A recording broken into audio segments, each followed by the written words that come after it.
Lalay sa susunod ang kagatin mo yung mga buhaya na nakaupo sa Senado at Kongreso na walang ibang alam kundi ang mangurakot ng pera ng taong bayan. Ma! Ihanda mo na ang kabaong ko.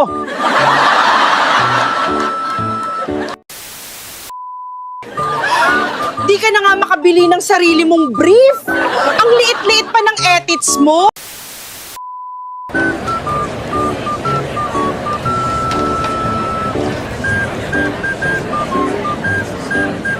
O ano, inggit kayo, no? Di kayo isinama ni Elon Musk dito sa Mars. Nag-apply ako bilang extra sa pelikulang to. Mga animal kayo. Sa tanda kong ito, papatakbuhin niyo ako ng 5 kilometro. Sumasakit na rayuba ko. Ay, Anak, huwag kang mag-alala. Papunta na kami dyan sa Israel para i-rescue ka. Sana all.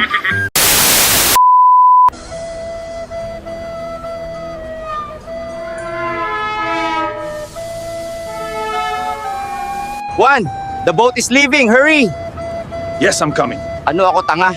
Bakit ako sasama dyan? Alam kong lulubog ang Titanic na yan. A few moments later.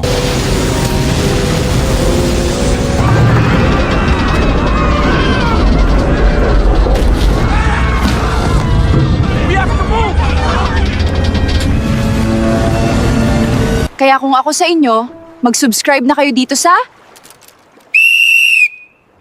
Hay nako, AI! Ang baho pala ng kilikili ni Cleopatra. Di pala uso dati dito sa Egypt ang deodorant. Ano yan, pre, Shabu? Gagi, tawas ito. Regalo ko kay Cleopatra.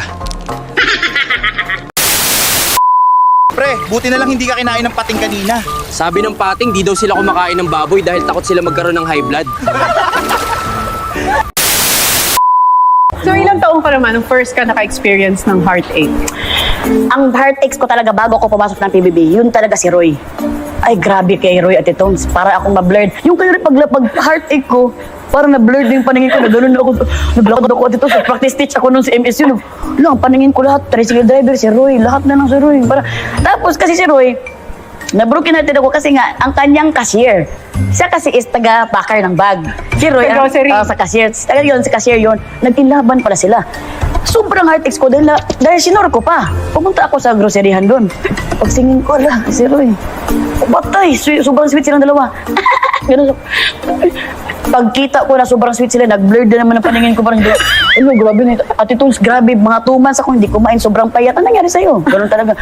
Yun ang first heartache mo? Yun ang first heartache ko na hindi ko Kay ganda ng buhay nating mga grasaman. Hindi mo kailangan maglaba o maligo araw-araw.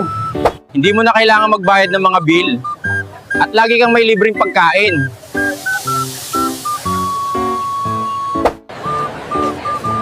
Hello, my love. Kaya kung ako sa inyo, mag-subscribe na ako sa channel na to. Hi! Nako, AI! Tag-ulan na naman dito sa Pilipinas. Kaya, it's party time na! Mabuhay ang mga flood control projects ng gobyerno. It's more fun in the Philippines!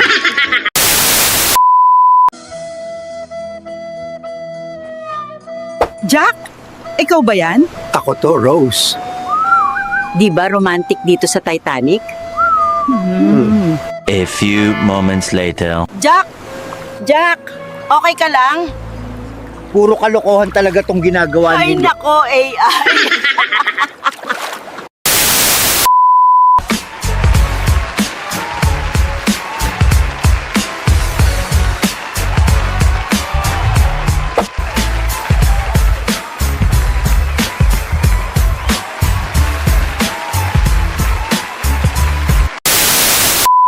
Yo, pakinggan nyo ang lola nyo sa kalye ay rumaragasa. Mga kabataan, tumabi, heto na ang tunay na alamat.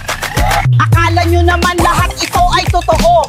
Dahil ang tunay, ako ay gawa lang ni Haynako AI. Kaya kung nagustuhan mo ang kantang ito, mag-subscribe ka na sa channel na ito.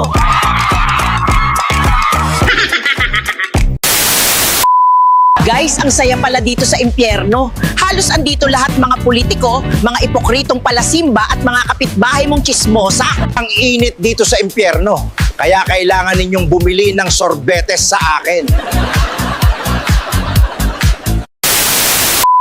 Kung bibigyan ka ng trabaho ngayon, anong trabaho sa tingin mo ang mabilis kang payamanin? Politiko. Anong parte ng katawan habang tumatanda ay sumasakit? Nagsisimula sa letter T. Titi! Anong sakit ang madalas dumadapo sa mga taong laging may utang? Amnesia. Ano ang tawag sa mga taong laging nagugulat? Adik sa kape. Kuya, saan po kayo kumukuha ng lakas ng loob para mabuhay araw-araw? Sa utang. Kasi pag hindi ako nagtrabaho, kukunin nila ang electric fan ko. Don't forget to like, share, and subscribe. Hi nako, AI!